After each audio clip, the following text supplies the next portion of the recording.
They are usually transparent or invisible, perched on scaffolding high above us, and we hear about them only when they fall off and plummet down onto the sidewalk.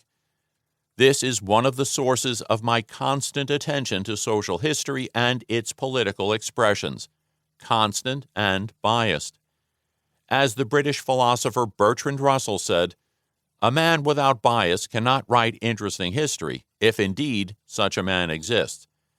I fully share his view on this matter.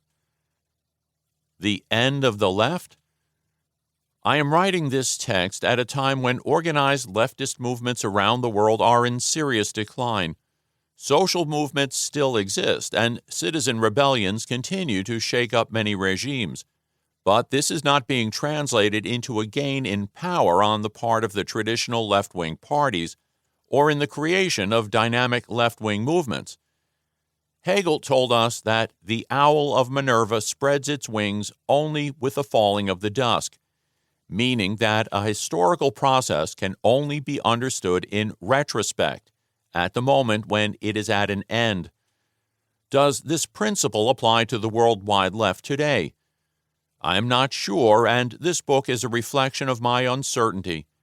Requiems for the left have been pronounced dozens of times already, but, like a phoenix, it is repeatedly reborn from the ashes, in unexpected places and at unexpected moments. At the beginning of the 21st century, however, the left seems increasingly old and tired. Its ideological arms tremble and grope as it tries to grasp the future. But before deciding whether it's time to bury it once and for all, it is important to briefly consider the many faces the left has worn and the metamorphoses it has undergone over the years. At this point in the book, I'm not going to put forward any unambiguous or over-restrictive definition of the left as a concept.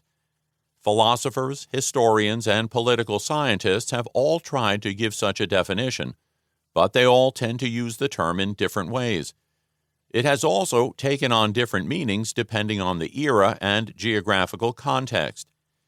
In my opinion, the concept of the left, like that of capital, should be seen as denoting not a thing or an essence, but a relationship between things, a phenomenon whose meaning is always relative.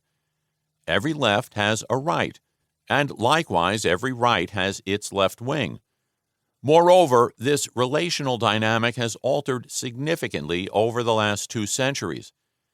We know that the appearance of the terms left and right was a quite contingent occurrence.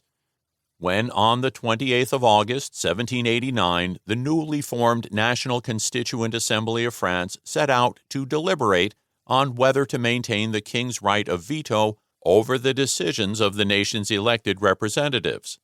Opponents of the proposal gathered on the left side of the room, while supporters assembled on the right. But it would be several years before this left-right division became current in wider circles and took on its full meaning. What were the initial criteria for this classification? What does the existence of the left on a global scale owe to this particular historical moment? Concepts usually take root when new representations emerge, but that does not mean that the birth of these concepts is perfectly consistent with the emergence of the phenomena themselves. In the case of the left, the emergence of the concept must be viewed in parallel with that of equality, which at the time was taking hold in human consciousness. And the concept of equality always referred to things different from one another, not to a thing in itself. During the French Revolution, equality was one of the 3 great values brandished by the insurgents, along with liberty and fraternity. In the revolutionary trinity, liberty comes before equality, probably because it is a far older concept.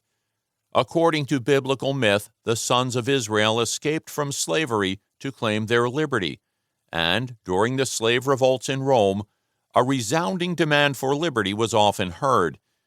In fact, within Mediterranean civilization, the notion had been a subject of debate since antiquity. Aristotle dealt with it in detail as early as the 5th century BCE. He also discussed